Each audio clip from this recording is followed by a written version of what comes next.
So please learn one thing. Can we all promise? Put our hands on our heart real quick. This is. You guys promise, okay? You guys promise, man. You have to learn one thing. So one thing, and put it into action. Promise? All right. Okay. Cool. Cheesy and cliche, man. You cannot get enough with me. So 9 to 5 does not exist. So it was Joe Spooner is my cousin. He's coming in later in the year.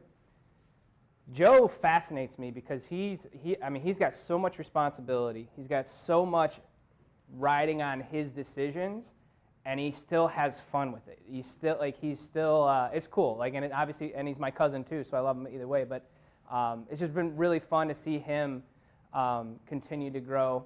But he was someone that brought it up to me because I was trying to help a friend of mine figure out what he wanted to do, like career-wise, business-wise. And the one thing that Joe always asked me when I was talking about our other friend was, are you a 9 to 5 person?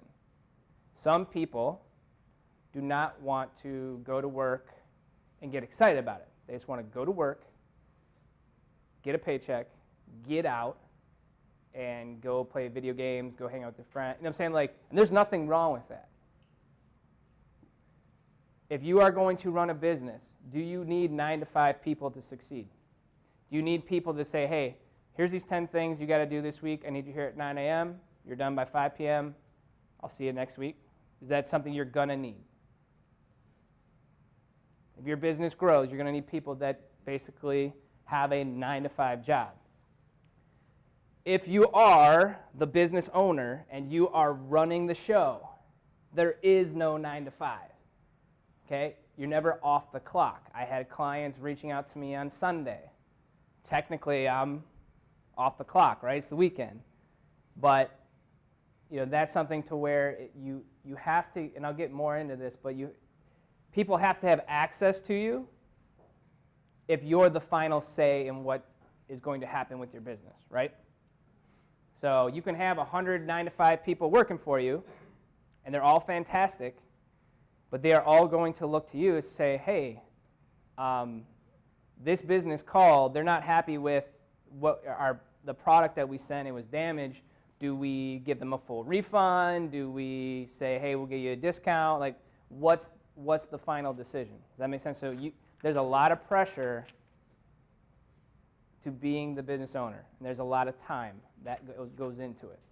But if it is a personal mission, on Sunday when I'm helping that client, do you think I'm complaining oh, I can't believe I have to work on a Sunday? Or am I saying, oh, this is awesome, I get to help them out achieving their next goal? Probably the second one, right? So if it's personal, then it gets easier. Okay. You are never as good as you think you are. I want you to say that loud. Repeat after me. You are never as good as you think you are. You are never as good as you think you are. Okay.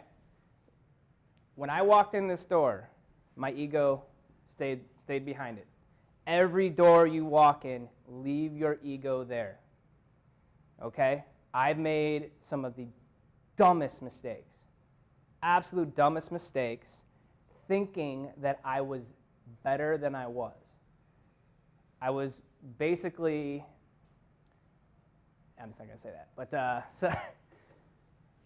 my ego blinded me to very many obvious mistakes that I've made, okay? So there's probably one of the best books I've ever read, Ego is the Enemy by Ryan Holiday. Write that down. Ultimately, one of the things that took it, stop trying to impress people who are already impressed, and stop trying to impress people that will never be impressed. There's certain when you're trying to grow your business and you're trying to figure out a target market, that's a huge problem because most likely you want all the business. You want all the clients. But you have to start narrowing it down. So, cool. This making sense? There is no 9 to 5.